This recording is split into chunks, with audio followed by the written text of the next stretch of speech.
Japan के Osaka शहर के निकट किसी गांव में एक जैन मास्टर रहते थे। उनकी ख्याति पूरे देश में फैली हुई थी और दूर दूर से लोग उनसे मिलने और अपनी समस्याओं का समाधान कराने आते थे।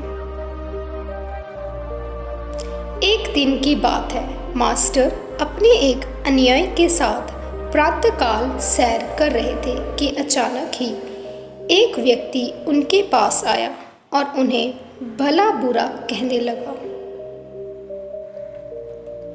उसने पहले मास्टर के लिए बहुत से अपशब्द कहे, पर बावजूद इसके मास्टर मुस्कुराते हुए चलते रहे।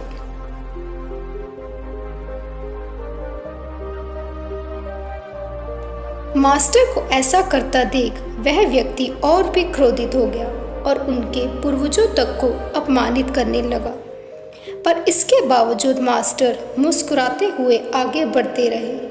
मास्टर पर अपनी बातों का कोई असर न होते हुए देख अंततः वह व्यक्ति निराश हो गया और उनके रास्ते से हट गया। उस व्यक्ति के जाते ही अनुयायी ने आश्चर्य से पूछा, मास्टर, आपने भला उस दुष्ट की बातों का जवाब क्यों नहीं दिया? और तो और आप मुस्कुराते रहे। क्या आपको उसकी बातों से कोई कष्ट नहीं पहुंचा? जैन मास्टर कुछ नहीं बोले और उसे अपने पीछे आने का इशारा किया। कुछ देर चलने के बाद वह मास्टर के कक्ष तक पहुंच गए।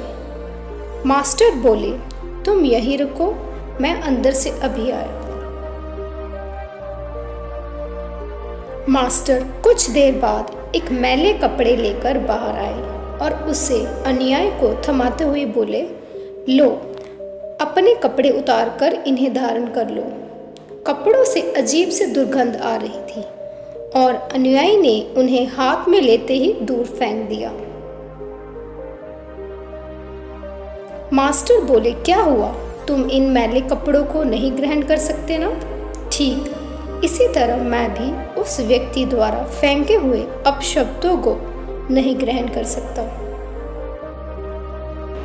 इतना याद रखो कि यदि तुम किसी के बिना मतलब भला बुरा कहने पर स्वयं भी क्रोधित हो जाते हो, तो इसका अर्थ है कि तुम अपने साफ सुथरे वस्त्रों की जगह उसके फेंके फटे पुराने मैले कपड़ों को धारण कर रहे हो।